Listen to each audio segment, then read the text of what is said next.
Кийсеңер башка жарашкан, суктанып баары карашкан, акалпак калган мураска атабыз Айкөл Манастан. Кыргыз элинин белгиси тили менен билинет. Башкалардан өзгөчө башына калпак кийинет. Калпагы тили болбосо ким экенин ким билет.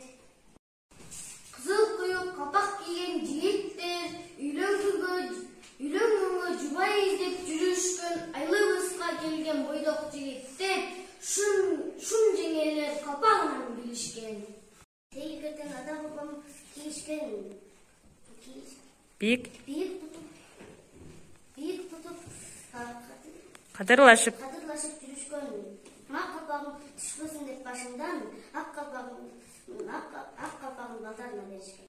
Ата бабам ыйык сактап калпакты сен да бүгүн сымык менен кийип жүр. Кепка, шапка, шляпа бар кийбестен кыргыздын ак калпагын кийип жүр.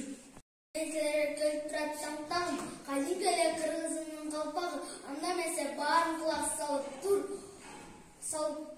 ак калпактын улуулугун айтайын.